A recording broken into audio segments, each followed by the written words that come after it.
What's up, y'all? You're watching Union Minded. I'm your host, Eric, and today I want to talk to you about unfair labor practices.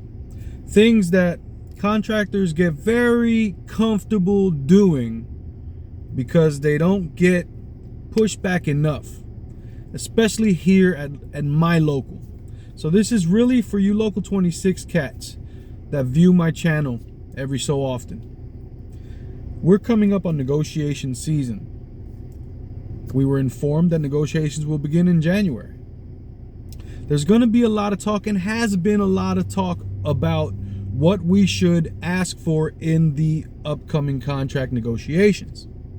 The Hall has issued an email asking for suggestions to be sent in for what we expect to look for in the negotiations. All of these things are known and are happening currently. Another thing that's starting to happen is there's a lot of conversation online back and forth to discuss what we should be looking for, what we should demand.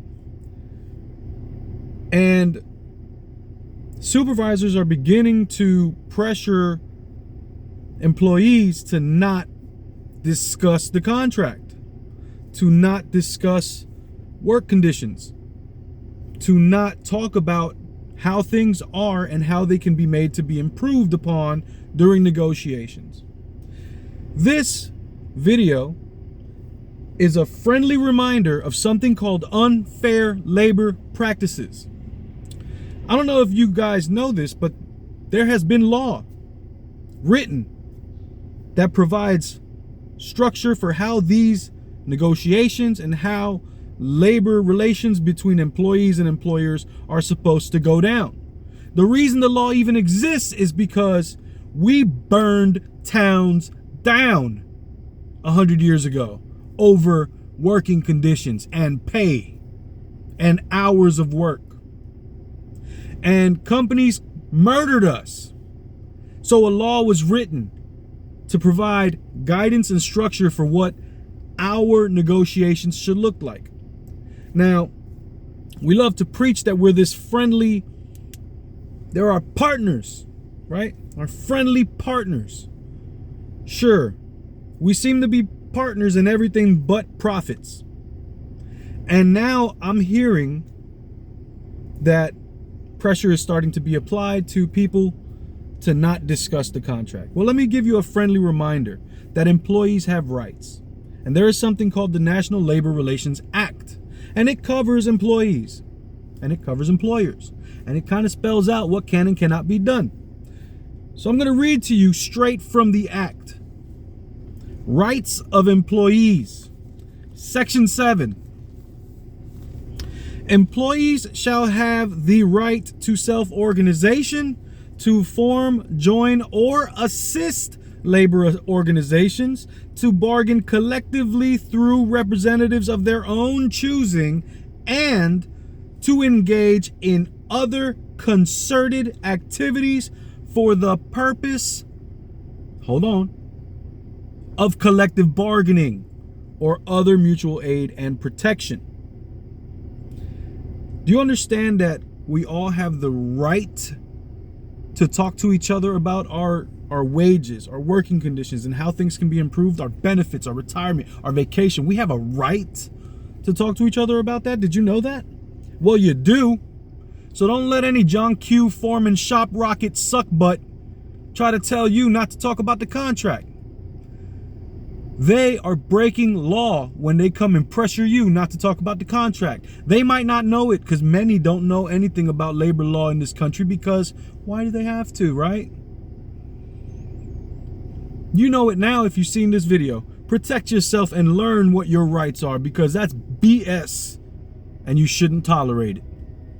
It is an unfair labor practice, you little fake supervisors, little fake wannabe top-notch, top-flight security cats that really suck at your job, nepotism-loving, butt-sucking fools. Here you go, unfair labor practices. An employer cannot interfere with, restrain, or coerce employees in the exercise of the rights guaranteed in Section 7. And what was Section 7? The right to form, join, and assist labor organizations in bargaining collectively and other concerted activities. And in case you're confused as to what a concerted activity is, let's look at the definition of concerted activity. Concerted activities when two or more employees act together to improve their terms and conditions. Kind of what unions do. Kind of what union members do. And make no mistake, folks, your union is bound by law to represent you. So if you know your rights and you know the law, and you see that your supervisor is stepping out of line and getting out of pocket and making threats and doing illegal things, the criminal that he's behaving like, well then, there is always a grievance that can be filed. There is always a business agent that can be spoken to. Call your hall and you talk to them and you ask them if it's okay for this type of behavior to be going on. And I guarantee you, your business agent is going to get right on top of it. Because they know that they have a duty to represent you. And they know that that is an unfair labor practice. And they know that it's illegal. Don't play any games with these folks. My name's Eric. You're watching Union Minded. Keep in mind that the fight is not left and right. It is up and down. And it's going to take solidarity to win always. Each one, teach one. Get out there and reach one. And remember that there can be no union without you and I, front and center. Let's go. Peace.